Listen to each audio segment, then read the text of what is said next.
Welcome to ఈనాడు ఈ ప్రతిభ. This is Eshwar. ఈ వీడియోలో మనం మార్చ్ 2024 కరెంట్ అఫైర్స్ని డిస్కస్ చేసుకోబోతూ ఉన్నాం. So let us continue. So ఇక్కడ ప్రసార భారతి అనేటువంటి గవర్నమెంట్కి సంబంధించినటువంటి సంస్థ ఏదైతే ఉందో వీళ్ళు పిఎం శబ్ద్ అనేటువంటి దాన్ని లాంచ్ చేశారండి. సో పీబీ శబ్ద్ అనేటువంటి దాన్ని లాంచ్ చేయడం జరిగింది. సో పీబీ శబ్ద్ యొక్క ఫుల్ ఫామ్ మనం ఒక్కసారి చూద్దాం. పీబీ శబ్ద్ అంటే PB in the sense Prasar Bharati shared audio visuals for broadcast and dissemination.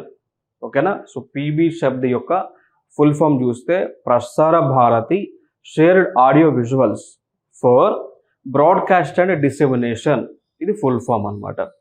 So ఎందుకు మరి ప్రసార భారతి వాళ్ళు దీన్ని లాంచ్ చేశారు అంటే, ఏవైతే పత్రిక సంబంధించినటువంటి రంగాలు ఉన్నాయో, ఎవరైతే న్యూస్ పేపర్స్ ఏవైతే ఉన్నాయో, ఈ ప్రైవేట్కి సంబంధించిన న్యూస్ పేపర్స్ ఎవరైతే ఉన్నాయో, ప్రైవేట్కి సంబంధించిన టీవీ ఛానల్స్ ఏవైతే ఉన్నాయో, అదేవిధంగా న్యూస్ని రిపోర్ట్ చేసేటువంటి యూట్యూబ్ ఛానల్స్ ఏవైతే ఉన్నాయో, వాళ్ళకి కావాల్సినటువంటి ఇన్ఫర్మేషన్ని ఈ వెబ్సైట్ ద్వారా, పీబీ శబ్ద్ అనేటువంటి వెబ్సైట్ ద్వారా ప్రభుత్వము ఇవ్వబోతా ఉంది. ఓకేనా. సో ఫైనల్గా న్యూస్ ఏజెన్సీలకి సంబంధించినటువంటి ఇన్ఫర్మేషన్ ఏదైతే ఉంటుందో, న్యూస్ ఏదైతే ఉంటుందో, ఆ న్యూస్ని పీబీ శబ్ద్ ద్వారా, అంటే పీబీ శబ్ద్ అనేటువంటిది ఏదైతే ప్రసార భారతిలో భాగంగా ఉందో దీని ద్వారా ఇవ్వబోతా ఉన్నారు. మరి న్యూస్ అనేటువంటిది ఫ్రీగా ఇస్తారా, డబ్బులకి ఇస్తారా అంటే, ఫస్ట్ మంత్ అయితే ఫ్రీగా ఇస్తారు, సెకండ్ మంత్ నుంచి అయితే అమౌంట్ని ఛార్జ్ చేస్తూ ఉంటారు. సో ఈ ఇన్ఫర్మేషన్ ఎవరెవరికి ఇస్తారంటే, జనరల్గా ఎవరైతే ఫర్ ఎగ్జాంపుల్ తీసుకుంటే యూట్యూబ్ ఛానల్స్ అయినా, న్యూస్ టీవీలైనా పేపర్లకైనా ఈ ఇన్ఫర్మేషన్ని కావాల్సిన వాళ్ళకి రిజిస్టర్ చేసుకుంటే ఇస్తారండి. ఓకేనా. So it is a paid service, not a free service, it is a paid service అనమాట. ఓకేనా. సో ఇదొక ఇంపార్టెంట్ అంశం. దీనిలోనే వాళ్ళు ఇచ్చేటువంటి కంటెంట్ అంతా కూడా దూరదర్శన్ యొక్క లోగో లేకుండా ఇస్తారు. ఇప్పుడు ఇది ఈ దూరదర్శన్ లోగో, ఈ లోగో ఏదైతే ఉందో దూరదర్శన్ లోగో. సో ఆ లోగో లేకుండా ప్లెయిన్ కంటెంట్, అంటే దాన్ని వైట్ లేబుల్ కంటెంట్ ఇస్తారు. సో ఆ కంటెంట్తో ఏ న్యూస్ ఏజెన్సీ వాళ్ళైనా వారి యొక్క లోగోని వేసుకొని ఆ ఇన్ఫర్మేషన్ వాళ్ళ ఛానల్స్లో టెలికాస్ట్ అనేటువంటిది చేయవచ్చండి. ఓకేనా. సో ఇది ఇక్కడ ఇంపార్టెంట్ ఇన్ఫర్మేషన్. ఇక్కడ ఇంకొక అంశం మనం చూద్దాం. ఇక్కడ ఫ్రాన్స్ దేశంలో ఒక బిల్లుని తీసుకొస్తా ఉన్నారు. ఫ్రాన్స్ అనేటువంటి ఒక దేశంలో, ఫ్రాన్స్ దేశానికి అధ్యక్షుడైనటువంటి మెక్రాన్ ఎవరైతే ఉన్నారో వారు ఒక బిల్లుని తీసుకొస్తా ఉన్నారు. ఆ బిల్లే అసిస్టెడ్ డయింగ్ బిల్ అనేటువంటిది అండి. సో అసిస్టెడ్ డయింగ్ బిల్ అనేటువంటిది తీసుకొస్తా ఉన్నారు. దేనికి సంబంధించినటువంటి బిల్ అంటే, ఫర్ ఎగ్జాంపుల్ ఎవరైనా కానీ ఫ్రాన్స్ దేశంలో అనారోగ్యంతో మరణించేటువంటి సిచ్యువేషన్ ఉంది, వారికి మరణం అనేటువంటిది సంభవించడం లేదు, అర్థమైందా. సో వాళ్ళు ఫోర్స్ఫుల్గా చనిపోవచ్చు అండి. దానికి సంబంధించినటువంటి బిల్ అండి. సో ఎవరైనా ఇప్పుడు ఫర్ ఎగ్జాంపుల్ మనకి చాలా ఎక్కువ డిజీజ్ ఉన్నాయి అనుకోండి, ఎక్కువ వ్యాధులు ఉన్నాయి, మరణించాలనుకుంటున్నారు, ఆ డిజీజ్ వల్ల వాళ్ళు పెయిన్ తట్టుకోలేకపోతున్నారు, మరణించాలనుకుంటున్నారు. సో మరణించే వాళ్ళకి అసిస్టెన్స్ ఇవ్వచ్చు, వాళ్ళు మరణించవచ్చు అనేటువంటి దానికే ఈ బిల్ అనమాట. దీన్ని మన ఇండియాలో కూడా ఉంది. దాన్ని యుథనేషియా అనేటువంటి కాన్సెప్ట్ మనం పిలుస్తూ ఉంటాం, యుథనేషియా అంటాం. ఇండియాలో కూడా దానికి సంబంధించే ఉంది. సో ఎవరైనా కానీ క్లిష్ట పరిస్థితులలో వాళ్ళకు ఉన్నటువంటి డిజీజ్ వల్ల పెయిన్ భరించలేకపోతే వాళ్ళకి బై డిఫాల్ట్ చనిపోవచ్చు. సో చనిపోవడానికి కూడా వారికి హక్కు ఉంది అనేటువంటిది యుథనేషియాకి సంబంధించినటువంటి అంశం. ఆల్రెడీ భారతదేశంలో అది అమల్లో ఉంది, ఇప్పుడు ఫ్రాన్స్ అనేటువంటి దేశంలో అమలు చేస్తూ ఉన్నారు. ఓకేనా. సో జనరల్గా ఎవరైనా చనిపోవాలనుకుంటే వారికి కొన్ని ఇంజెక్షన్స్ ఇస్తారు. ఫర్ ఎగ్జాంపుల్గా తీసుకుంటే మెడాజోలం అనేటువంటి ఇంజెక్షన్ ఉంటుంది, అది తీసుకుంటే వాళ్ళు మెల్లగా సృహ తప్పి చనిపోతారు. ఓకేనా. సో సీడేట్ అవుతారు. సీడేట్ అంటే నథింగ్ బట్ మత్తు పొందిన తర్వాత వాళ్ళు మెల్లగా శ్వాసను విడిచేస్తారు. దాని తర్వాత ఇంకొక ఇంజెక్షన్ ఉంటుంది, వెకరోనియం బ్రోమైడ్ అంటాం. సో వెకరోనియం బ్రోమైడ్ అనేటువంటి ఇంజెక్షన్స్ ఇస్తే వారి బాడీ పార్ట్స్లో ఉన్న మజిల్స్ ఏవైతే ఉన్నాయో, మజిల్స్ అన్నీ కూడా పారలైజ్ అయిపోతాయి, అంటే పని చేయడం ఆగిపోతే ఆటోమేటిక్గా వాళ్ళు చనిపోతారు. ఈవెన్ మనకి హార్ట్లో కూడా మజిల్స్ ఉంటాయి కదా, సో హార్ట్లో ఉన్న మజిల్స్ అన్ని కూడా వర్క్ చేయడం ఆగిపోతే ఆటోమేటిక్గా చనిపోతారు. ఓకేనా. సో ఇదొక ఇంజెక్షన్ ఇస్తారు. లేదు ఇంకోటి ఉంటుంది, పొటాషియం క్లోరైడ్ అంటాం, కేసీఎల్. సో పొటాషియం క్లోరైడ్ అనేటువంటి ఇంజెక్షన్ కూడా ఇచ్చాము అనుకోండి, దానివల్ల ఏమైంది, హార్ట్ వర్కింగ్ ఆగిపోద్ది. సో కార్డియక్ అరెస్ట్ అయిపోయి, సో హార్ట్ అనేటువంటిది వర్క్ చేయడం ఆగిపోయి అట్లా కూడా చనిపోతుంటారండి. అర్థమైందా. సో ఇది ఇప్పుడు ఫర్ ఎగ్జాంపుల్ యుథనేషియా అనేటువంటిది భారతదేశంలో ఉందా, సో యుథనేషియా కింద చనిపోతాము అని చెప్పేసి పర్మిషన్ తెచ్చుకున్న వాళ్ళకి డాక్టర్ ఈ ఇంజెక్షన్స్ని ఇస్తారు. ఇచ్చినప్పుడు వాళ్ళు ఆటోమేటిక్గా చనిపోతారు. వితిన్ 5 to 10 minutesలో చనిపోతారు. ఎటువంటి నొప్పి లేకుండా చనిపోతారు. ఓకేనా. సో అది ఇక్కడ ఇంపార్టెంట్ అంశం. ఇంకొక అంశం మనం చూద్దాం. ఇక్కడ Sashakt Nari Viksit Bharat program at Indian agriculture research institute in New Delhi. So సింపుల్గా ఇక్కడ ఏం లేదు అండి, ఇక్కడ డ్రోన్ స్కీమ్ లాంచ్ చేశారు. దాన్ని the Namo drone Didi scheme అని అంటారు. సో నమో డ్రోన్ దీదీ స్కీమ్ అనేటువంటి దాన్ని కేంద్ర ప్రభుత్వం లాంచ్ చేసింది. దీని యొక్క ముఖ్య ఉద్దేశం ఏంటి అంటే, ఈ నమో డ్రోన్ దీదీ యొక్క స్కీమ్ యొక్క ముఖ్య ఉద్దేశం ఏంటి అంటే, ఎవరైతే భారతదేశంలో ఉన్నటువంటి సెల్ఫ్ హెల్ప్ గ్రూప్స్లో మహిళలు ఉంటారో, సో స్వయం సహాయక సంఘాల్లో ఉన్నటువంటి మహిళలు ఎవరైతే ఉంటారో ఆ మహిళలకు డ్రోన్లను తయారు చేసేటువంటి టెక్నాలజీని నేర్పిస్తారు. అదేవిధంగా డ్రోన్లకి ఏదైనా రిపేర్ వస్తే రిపేర్ చేసేటువంటి స్కిల్స్ని కూడా నేర్పిస్తారు ఫైనల్గా ఈ స్కీమ్ కింద. So the Namo drone Didi scheme దేనికి సంబంధించింది అంటే, భారతదేశంలో ఉన్నటువంటి మహిళలు ఎవరైతే ఉంటారో సో ఆ మహిళలకు సంబంధించి లైక్ దాదాపు అంటే ఈ వీళ్ళు కూడా మహిళలందరూ కూడా కాదు, ఎవరైతే స్వయం సహాయ సంఘాల్లో సభ్యులుగా ఉంటారో సో వారికి ఇండియా మొత్తం కలిపి ఒక 15,000 మందికి ఈ యొక్క డ్రోన్స్ని రిపేర్ చేసేటువంటి డ్రోన్స్ని మ్యానుఫ్యాక్చరింగ్ చేయడం అదేవిధంగా మ్యానుఫ్యాక్చర్తో పాటు రిపేర్ చేయడం అనమాట. సో మ్యానుఫ్యాక్చరింగ్తో పాటు రిపేర్ చేసేటువంటి స్కిల్స్లని నేర్పించిపోతా ఉన్నారు. సో దానికి సంబంధించినటువంటి స్కీమ్ని ఇండియన్ అగ్రికల్చర్ రీసెర్చ్ ఇన్స్టిట్యూట్ IARIలో లాంచ్ చేశారు న్యూఢిల్లీలో అండి. ఓకే. సో ఇది ఇంపార్టెంట్. ఇక్కడ ఇంకొక అంశం, ఇక్కడ అగ్ని-5 అనేటువంటి ఒక మిసైల్ని మన యొక్క DRDO వాళ్ళు టెస్ట్ చేశారు. సో అగ్ని-5 అనేటువంటి ఒక మిసైల్ని DRDO వాళ్ళు టెస్ట్ చేయడం జరిగింది.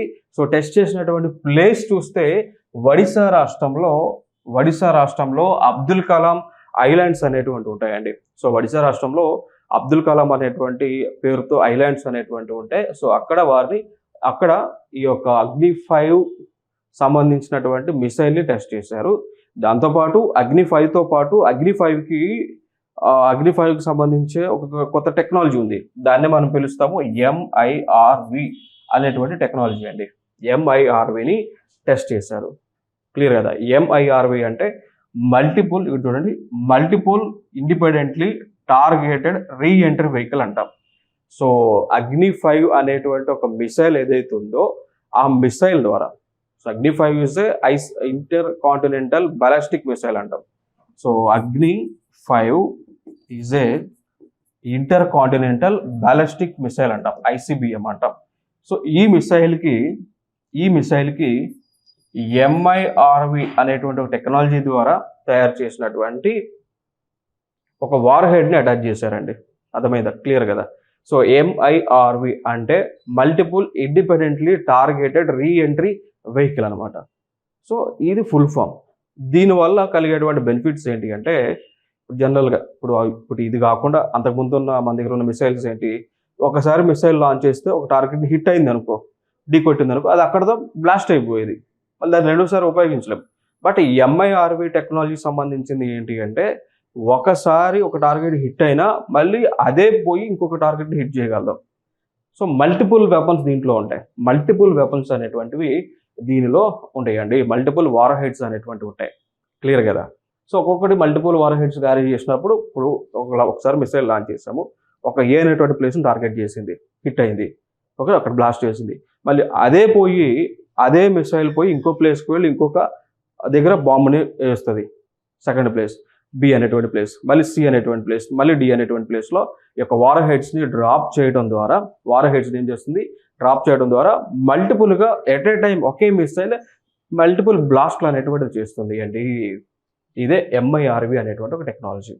సో ఈ అంశం గుర్తుపెట్టుకుందాం. దాని తర్వాత ఇంకొక అంశం మనం గుర్తుపెట్టుకోవాల్సిన అంశం ఏంటి అంటే, అగ్ని-5 యొక్క రేంజ్ ఎంతో మనం తెలుసుకోవాలి. So what is the range of Agni five? 5,000 kilometres నుంచి 11,000 కిలోమీటర్స్ వరకు కూడా దాని యొక్క రేంజ్ ఉంటుంది.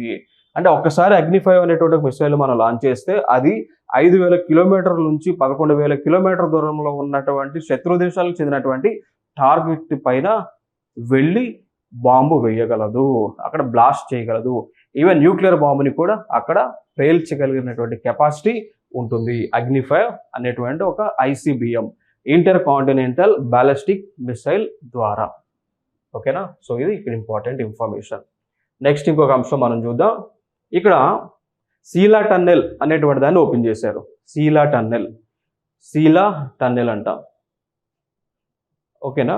సో దీని యొక్క విశిష్టత ఏంటి అంటే ఇది అరుణాచల్ ప్రదేశ్, సో ఇక్కడ ఈ ప్రాంతం ఉందా, అరుణాచల్ ప్రదేశ్ అదేవిధంగా అస్సాం 2 రాష్ట్రాలని కనెక్టివిటీ పెంచుతుంది. సో సీలా టన్నెల్ అనేటువంటిది ఏ 2 రాష్ట్రాల మధ్య ఉన్నటువంటి సొరంగ మార్గము అంటే అస్సాము దాంతోపాటు అరుణాచల్ ప్రదేశ్ అనేటువంటి 2 రాష్ట్రాల మధ్య ఉన్నటువంటి సొరంగ మార్గం అనమాట. సో దీన్ని ఇటీవల నరేంద్ర మోడీ గారు ఓపెన్ చేయడం జరిగింది. ఓకేనా. సో ఇదొక ఇంపార్టెంట్ అంశం. ఇక్కడ దీన్ని డెవలప్ చేసేది కూడా బోర్డర్ రోడ్ ఆర్గనైజేషన్ ఉంటుంది, BRO అంటాం. సో బోర్డర్ రోడ్ ఆర్గనైజేషన్ వాళ్ళే ఈ యొక్క టన్నెల్ని అంటే సొరంగ మార్గాన్ని డెవలప్ చేయడం జరిగింది. ఎందుకంటే వాళ్ళే చేస్తారు. బోర్డర్ ఏరియాస్లో ఎటువంటి రోడ్స్ వేయాలన్నా టన్నెల్స్ నిర్మించాలన్నా ఎవరు చేస్తారంటే బోర్డర్ రోడ్స్ ఆర్గనైజేషన్ వాళ్ళే చేస్తారు. అట్లా ఈ సీలా టన్నెల్ని వారు కన్స్ట్రక్ట్ చేశారు, ఓపెన్ చేశారు. ఫైనల్గా మనం గుర్తుపెట్టుకోవాల్సిన అంశం ఏంటి అంటే ఈ సీలా టన్నెల్ అనేటువంటిది ఏ రాష్ట్రంలో ఉంది అన్నప్పుడు 1 అస్సాము, 2 అరుణాచల్ ప్రదేశ్. ఇది ఒక ఇంపార్టెంట్ ఏరియాగా గుర్తుపెట్టుకోండి.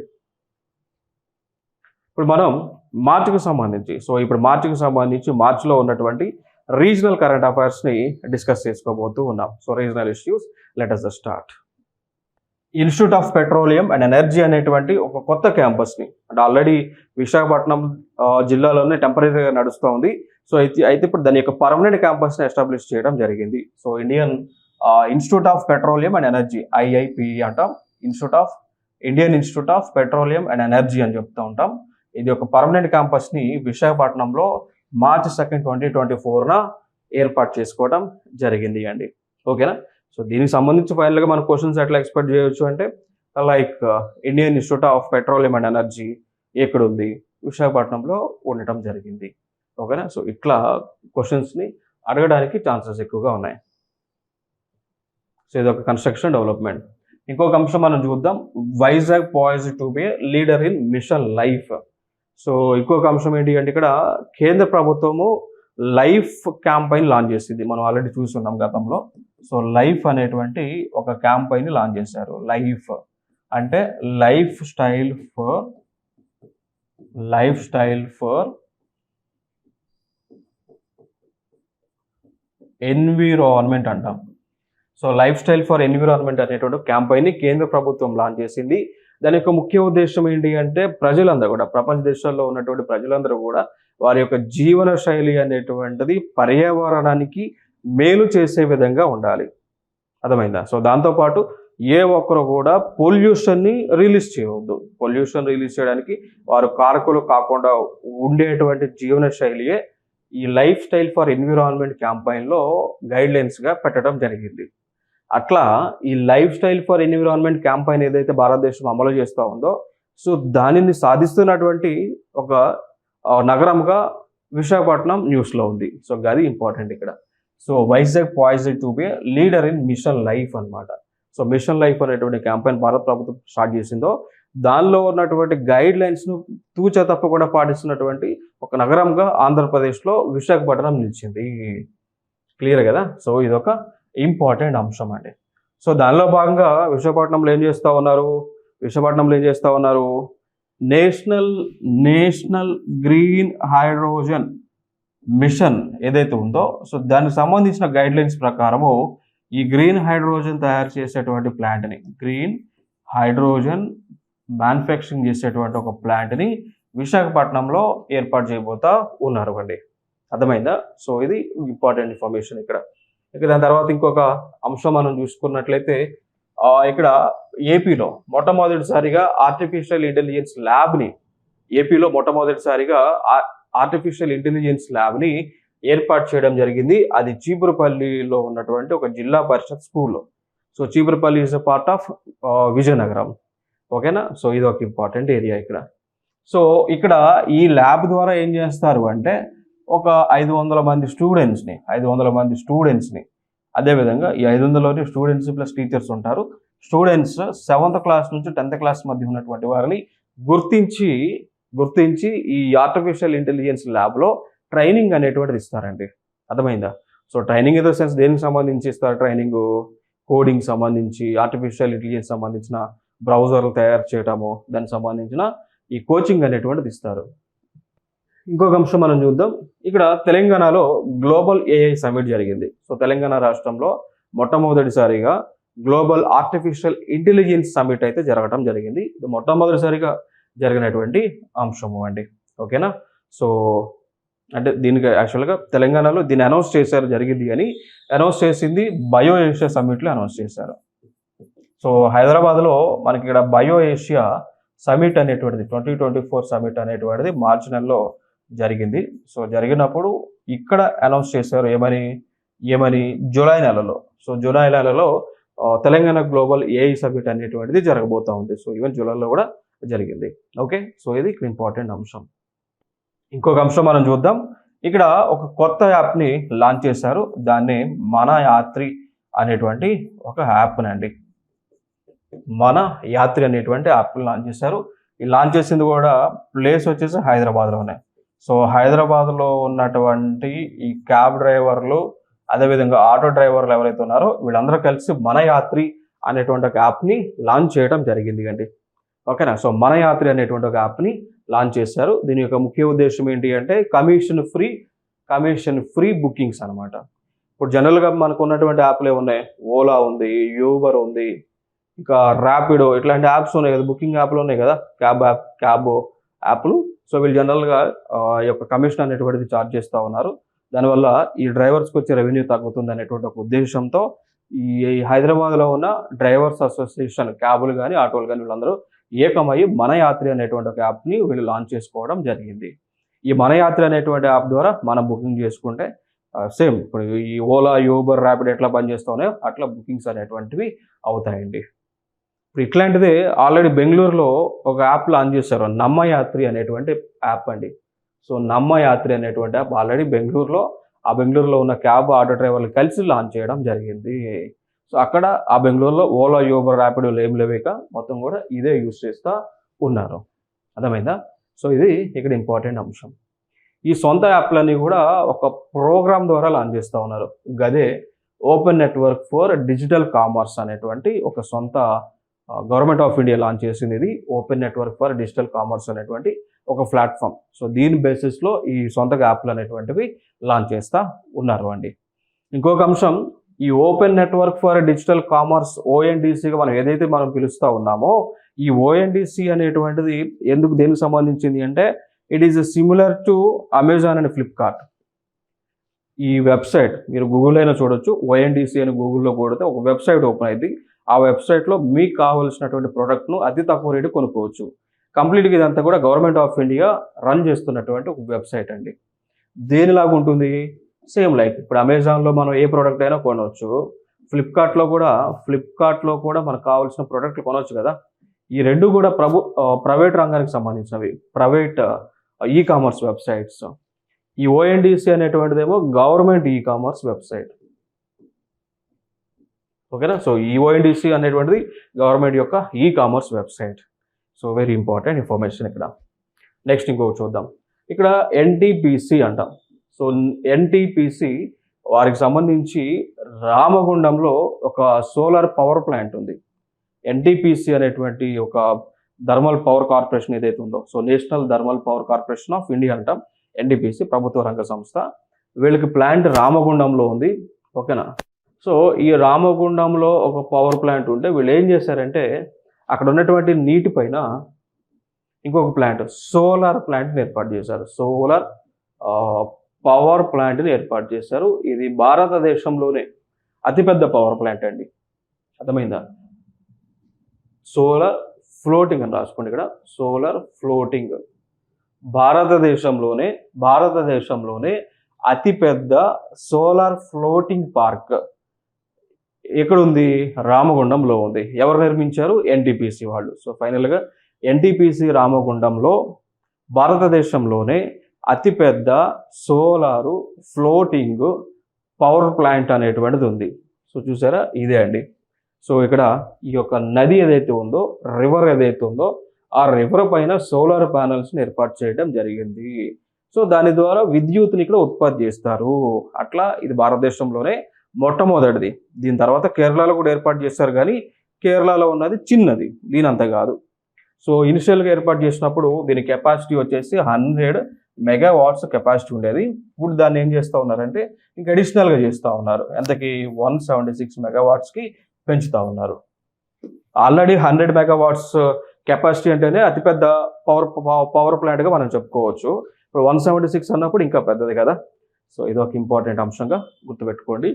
గ్రూప్ 4లో అడిగినటువంటి క్వశ్చన్ అది. ఓకేనా. సో భారతదేశంలో అతిపెద్ద పవర్ ప్లాంట్ అనేటువంటిది ఏ రాష్ట్రంలో ఉంటుంది అని అడిగారు. తెలంగాణలో ఉంటుంది. నిర్మించింది ఎన్టీపీసీ రామగుండం వాళ్ళు అండి. ఓకేనా. సో ఇది మనకి మార్చికి సంబంధించిన కరెంట్ అఫైర్స్. సో నెక్స్ట్ వీడియోలో సరికొత్త అంశాలతో మీ ముందుకు రావడం జరుగుతుంది. Thank you so much. This is Eshwar.